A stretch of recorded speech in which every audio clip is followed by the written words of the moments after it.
누우면 죽고 그러면 산다. 김영길 한의사가 지은 책인데 총 5권으로 지었어요. 이분이 이 책을 만들고 나서 이제 병이 나면 잘 사는 법 외에 총알개미하고 쭉 연결됐는데 결국 이게 베이스입니다. 그 5권 중에서 제가 다 읽어보니까 2권이 제일 마음에 들더라고요. 제일 두껍고 내용이 알차고. 그래서 그 중에서 이제 내용 중에서 이제 걸어서 분노 삭힌 서러운 의인이라는 그런 장면이 나옵니다.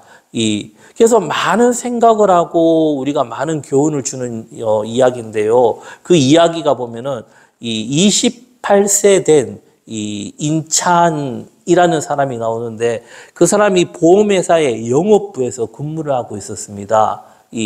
그래서 3년 동안 사귀던 그 이제 참 이쁜 아가씨와 이 결혼하기 한 달 전에 이제 어떤 사건이 생겼냐면 퇴근해서 길을 가는데 우연히 길거리에서 보니까 불량배들이 시민 한 사람을 집단 폭행을 하는 거예요. 예, 그래서 그는 이제 의로운 마음에 그 사람을 구해야 되겠다고 했는데 그 사람이 태권도 학과 출신으로 무술이 고단수입니다.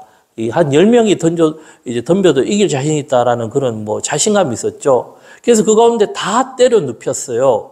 그런데 갑자기 뒤에서 퍽 소리가 나지만 그대로 확 넘어진 겁니다. 뒤에서 누가 몽둥이로 머리를 세게 가격을 해버린 겁니다. 그게 의식을 잃고 눈을 떠보니까 어떻게 해요? 온통 하얀데 병원입니다. 예. 그러니까 그때 이제 자기 어머니가 부른 거예요. 인찬아, 엄마 알아보겠니? 부른 거예요. 그게 자기가 보니까 머리는 붕대를 감았고 같이 결혼하겠다는 여자는 보이지 않고, 예. 그게 어떻게 됐냐면은 불량배들이 머리에 한번 몽둥이로 때리고 의식을 잃었는데 누군가 발견해서 병원으로 옮겨졌습니다. 근데 진단 결과가 뇌에 큰 손상을 입었어요. 그 의사가 수술을 할 수가 있지만 수술해도 식물 인간이 될 확률이 많습니다. 그래도 하겠습니까? 하니까 부모 마음 어때요? 하죠. 그 수술이 다행히 잘 되었는데 1년 만에 의식을 찾았어요. 네. 1년 동안 그냥 누운 거죠. 그 자기가 눈 떠보니까 반신불구로 그냥 누워있는 사람이 되어버린 거예요. 그때 그 사람은 모든 것이 억울한 거예요. 섭섭하고 그 결혼할 여자는 다른 남자에게 시집 갔고 자기가 이렇게 될 정도로 구해준 사람 어떻게 해요? 그냥 도망가 버린 거예요. 고맙다 인사도 안 하고. 그러다 불량배는 사각지대다 보니까 그 옛날 이야기니까 CCTV 같은 게 없었죠. 예. 찾지를 못하는 거예요. 잡지도 못하고. 그러다 보니까 엄청난 수술비와 병원비는 그 가족들의 몫이고 직장에서는 그냥 쫓겨난 신세가 되었고 참 의롭게 남을 도와줬는데 남은 것이 아무도 없는 겁니다. 네. 그래서 그는 어떤 생각을 했을까요? 그냥 머릿속에 죽을 생각밖에 없는 거예요. 내가 이래 사람 많아. 네. 근데 이제 누군가가 병문안 갔을 때 2권의 책을 갖다 놨답니다. 그 중에 한 권이 누우면 죽고 그러면 산다. 근데 그 책이 기억이 난 거예요. 자기가 보험회사를 할 때 신입 사원 연수용으로 600권을 구입해서 놔둔 게 기억이 나더래요. 그래서 그 책을 읽으면서 많은 공감을 형성하고 다시 내가 살아야 되겠다라는 그런 의지를 가진 겁니다. 그래서 자기가 살기 위해서 첫째 한 게 병실에서 물리치료실에 가서 또 치료하면 되지만 그렇게도 안 했어요. 자존심이 받아들이지 못한 겁니다. 그러니까 거기에 줄을 메어 달고 걷는 연습부터 했습니다. 그게 단삼에 보이기도 싫고 그게 오른쪽이 다 마비가 되어 있는 상태에서 누워도 아팠고 그러니까 더 아픈 거예요. 예. 그러니까 그 이를 물고 이제 조금이라도 걷는다고 그러는데 30분 정도 연습하니까 통증이 좀 가라앉고 기분이 좋아진다는 겁니다. 이러다가 한 달 정도 하고 나니까 병원 마당까지 천천히 산책할 정도로 몸이 회복되었습니다. 그가 이제 회복되었을 때, 이쪽에 한의사가 지금은 이제 여기, 다른 데 경기도 쪽에 있지만, 그때는 방태산에 있으세요. 그 가까이 와서 이제 치료를 받고 이야기하는데, 치료하는 것 중에 이야기가 하루 20km를 그저 2번을 왔다 갔다 한 거예요. 예, 얼마나 힘들겠습니까? 절뚝 걸으면서 걷고, 근데 걸을 수밖에 없는 게 걷지 않으면 너무나 아프니까, 예, 집에 있으니까 더 아프니까, 근데 단순히 뭐 많이 걷는다는 것보다 출장식 호흡이라고 있어요. 그 호흡을 하면서 많이 걸으면서 중요한 것이 마음을 다스렸다는 겁니다. 그 마음이 뭐죠? 자기 마음에 뭐가 생각됩니까? 끊임없이 이 불량배에 대한 복수심이죠. 예, 내가 그들을 죽여버려야 되겠다라는 그 마음 안 들겠습니까? 네. 그리고 또 뭐죠? 내가 그 사람을 구해주려고 이랬는데, 야, 어떻게 이럴 수가 있냐? 그다 또 어떤 생각입니까?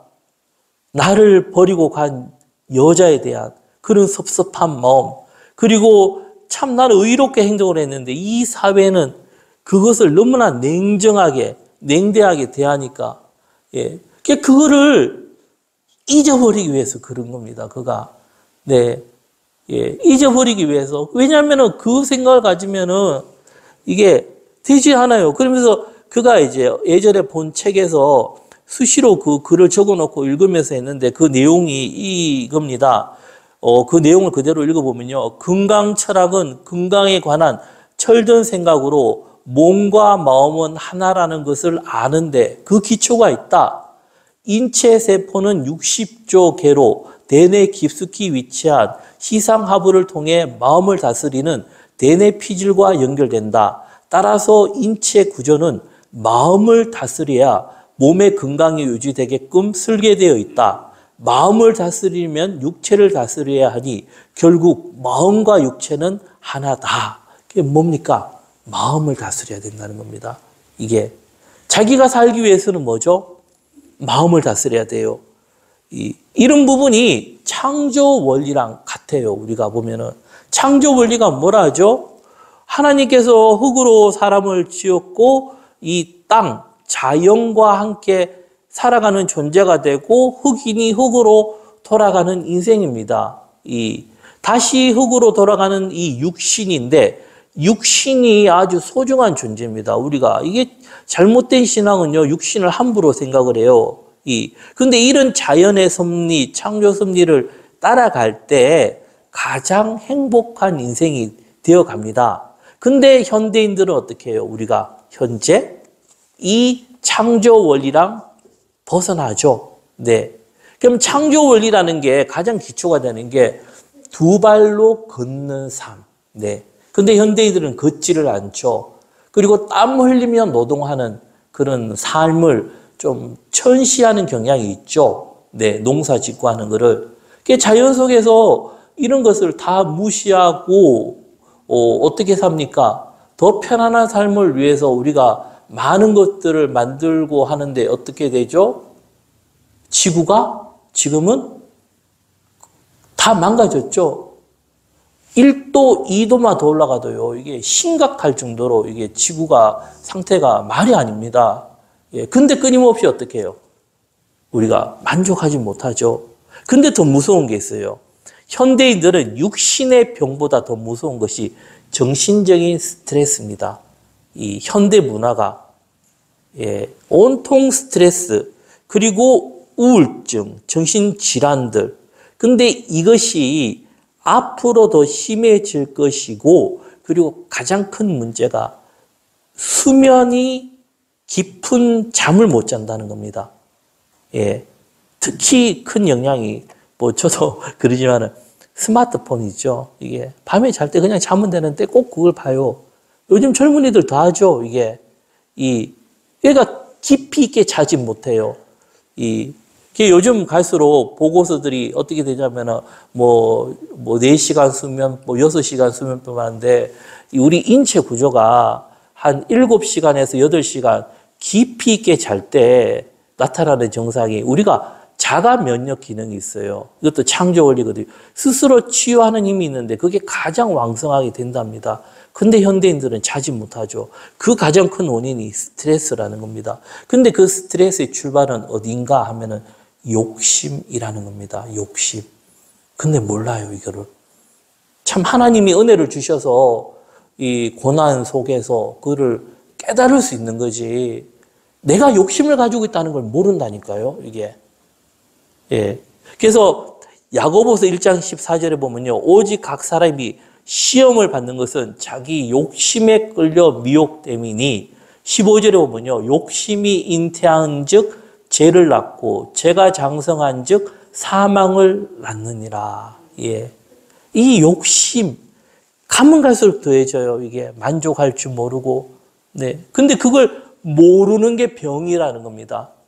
그것에서 시작돼서 스트레스로 인해서 그래서 김영일 한의사가 이런 걷는 거, 이 운동, 걷는다 했을 때 우리가 운동을 자꾸 생각하는데 그런 개념보다 이런 호흡을 통해서 자신의 마음을 다스리는 겁니다.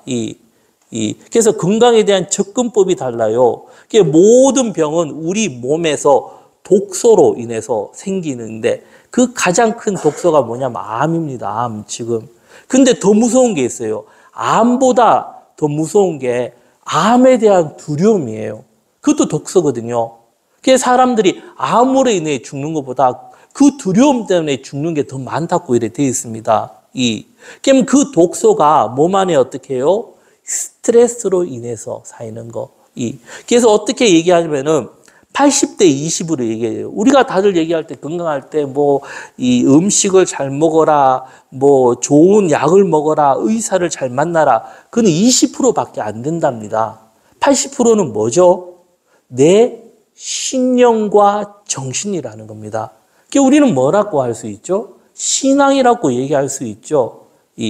병을 치료하기 위해서는 그런 어떤 것보다 신념, 정신적인 것이 80%고 우리는 신앙적이죠. 그리고는 그 스트레스를 없애기 위해서 내가 노력을 해야 된다는 겁니다. 이걸 인식하고 깨닫기만 해도요, 굉장한 많은 변화가 있어요. 잘 되지가 않는 겁니다. 그래서 육신의 병을 치료하기 위해서 마음을 잘 다스려야 된다는 겁니다. 그래서 이 사람은 그래도 잘 되지 않으니까 어떻게 해요? 또 걷고 몸이 풀렸다 또 굳어지고 이런 무수한 반복을요, 피나는 노력에 의해서 어떻게 해요? 자기가 일어선 거죠. 예. 그리고 6개월쯤 지나자 이제 슬슬 사람들과 만남을 가져요. 만남. 이야기하고. 왜? 이제는 되니까. 그리고 1년쯤 지나니까 이제 그쪽에 있는 노인들과 같이 어떻게 해요? 같이 삼삼을 캐는 그런 일을 했다라는 그런 내용입니다.